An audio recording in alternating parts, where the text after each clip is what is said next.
Welcome! I'm Jade of Jaded Reader, and today I'm going to be doing my recent reads.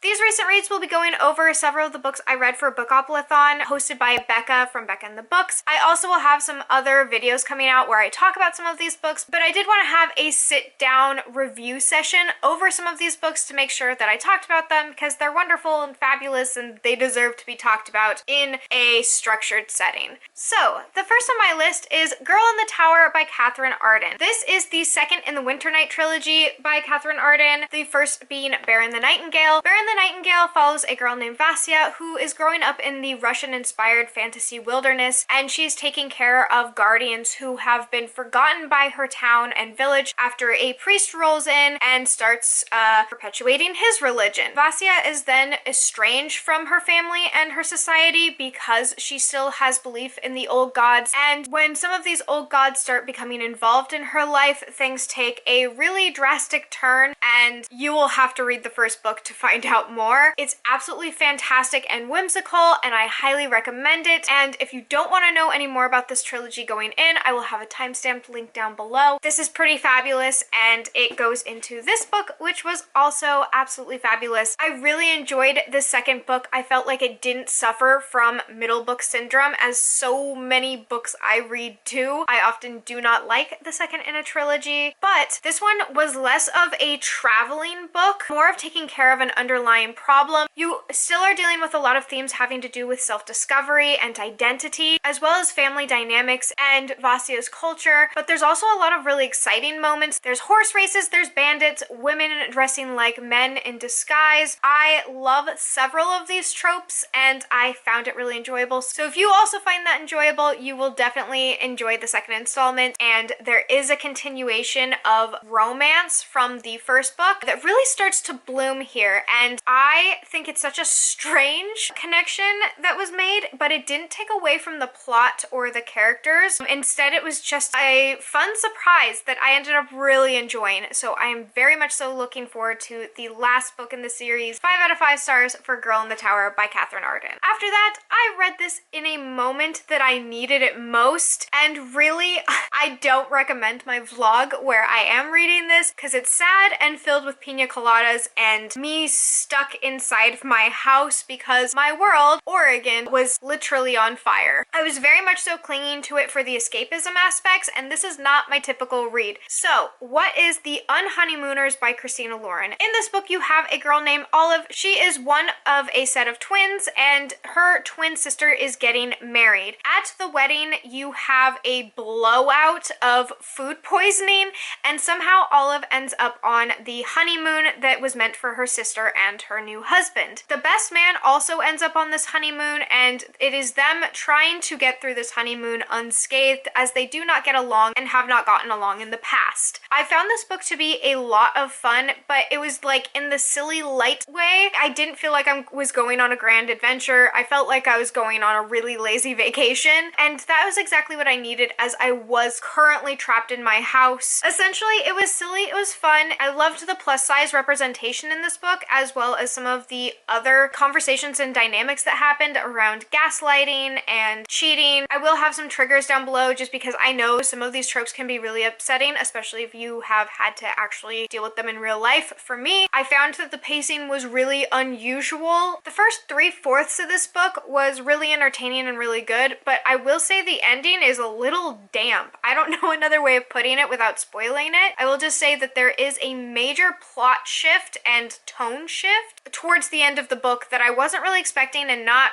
really into. I can see why it would be an interesting and important aspect of the book. It's just not why I was going to this book, so reading it became less fun. I ended up giving The Unhoneymooners a 3 out of 5 stars. Honestly, it's pretty good considering I really don't care for these types of books, but it was a heck of a lot of fun considering my circumstances. I enjoyed it, and now it's over. Oh boy. Okay, the next book I have on my list is Beartown. This is by Frederick Bachman, and this book is a lot. I have spoken about this book in a couple of my different videos, and I feel like I can't sum it up much more than I have, but I'm going to try for structure's sake. Bachman takes a look at our society, the true value we put on human life, and then compares it towards our passion towards sports. Beartown is a realistic punch in the gut that follows a town that is relying on a high school hockey team to bring up their economy. There is a lot of pressure placed on these teenagers' backs, and then it is compressed in a moment of cruelty where the topics of rape culture, homophobia, gaslighting, and locker room banter are exceedingly prevalent and really honestly heart-wrenching. I don't know how to talk about this book because I either want to say it brought me to tears or ignited me with an all-encompassing rage, but I will say I did love this book, and while I do caution you to read this at a time and place that is best for you, I can say honestly that I would recommend it when that time happens because it was really, really freaking good. And I gave Beartown a 5 out of 5 stars. Whew. Then let's go ahead and talk about Convenience Store Woman by Sayaka Murata. Okay, so Convenience Store Woman was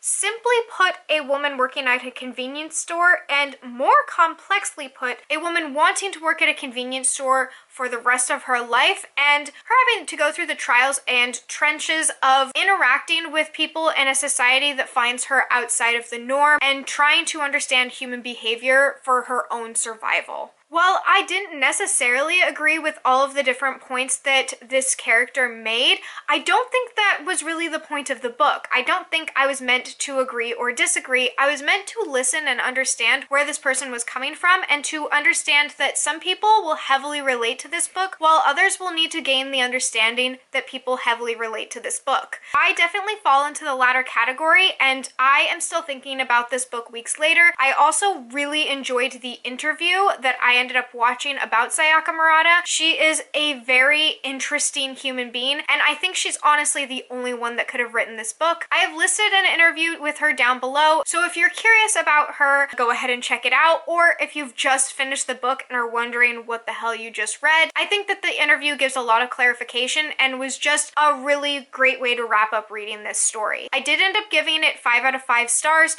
because I didn't know what else to give it, and that's where I stand there. I am a human being that is reviewing books, and I am subject to just simply not knowing what else to give it. I did not dislike the book whatsoever. I felt sometimes disturbed and a little uncomfortable while reading it, but I also found it really important and someone's mindset and perspective that I think was really well conveyed after listening to her interview. I would love to know if you've read this book and what your thoughts were. Quite a few different people had reacted to the fact that I was reading it and wanted my thoughts, and I'm sorry if I couldn't give much more clarification. Yeah, I don't know either. So let's move on to the last book in this recent reads. Last up, I have a NetGalley review. It's not an advanced reader's copy, but instead just a review of a book that is being released, and that is The Crowns of Croswald by D.E. Knight. The Crowns of Croswald definitely gave me Disney Channel original movie vibes, like early 2000s. I don't know actually another way of describing the nostalgia mixed with like campy cheesiness that I got out of this book. Is it vibrant? Yes. Is it fun? Absolutely. It is cheesy. It has a few moments in there where you expect it out of middle grade, you expect it to be a bit silly and light, but there were moments in dialogue that kind of made me cringe. So go into this just expecting a good time, go into it to have fun, and you will have fun. There are also really vibrant settings in this that stimulate the imagination. I right from the start noticed dragons and luminescent fauna and flora, and it was really just spiraling through my mind the entire time of really vivid pops of color. As far as the story of this book goes, you have your classic charming orphan girl who has been turned maid, who is good and kind, and then boom, she finds out she's magical and is trolleyed away to a magical school. Cue an evil witch, and I don't want to say more, just know it's a Disney Channel original movie. Disney is also, I must say, no way involved with the making of this book. It's just the only relevant connection I can make as far as how I felt about it, because I did not dislike this book. I just enjoyed it in that very same aspect where you're just having fun and you're not reading a book critically. I would struggle if I was reading this book critically, but that's not what I got out of this book, and I enjoyed myself. So to sum it up, this was a fun and easy page turner that I think just about anyone could enjoy. If you're looking for something light and fun to read in a time where you're not feeling great, I would recommend The Crowns of Croswald any day. I don't know when I'll get around to reading the sequel of the book, but but I can definitely see myself doing so. And if anyone else has read this book or is looking forward to the sequel, let me know down in the comments below and what you thought of the sequel, because I would like to continue on, but I don't think I'm gonna get around to it anytime soon. Actually, there is one more thing I want to say about this book. In the reviews that I saw on Goodreads, I saw a lot of people comparing it to Harry Potter, and I just want to say that is not what the feeling of this book was to me, despite it having a similar plot structure for its beginning. I think we need to stop letting J.K. Rowling have a monopoly on magic, because I can say for certain the magic system is completely different in this book. Yes, they're both orphans that go to a magical school, but that's just sometimes how it goes. Sometimes you're 11 and you get to go to a magical school. I did not get to go to one, but let's go ahead and allow for other authors to put their mark and print on this idea so that we can once again go to a magical school. Because I know there's one magical school that I will never go to. I am fine with finding a new magical school, and I really do think Crowns of Croswald holds its own and is very much its own unique story, and so I would like to point that out. If you end up reading other reviews on it, that's where I stand on the subject. And with that, that was my last book on this recent reads wrap up. I am also currently reading quite a few books I'm really excited about, and I cannot wait to review. I wanted to review them now, but I haven't finished them yet. So that's always a really good feeling to me, is when I want to review a book versus I'm doing a review because I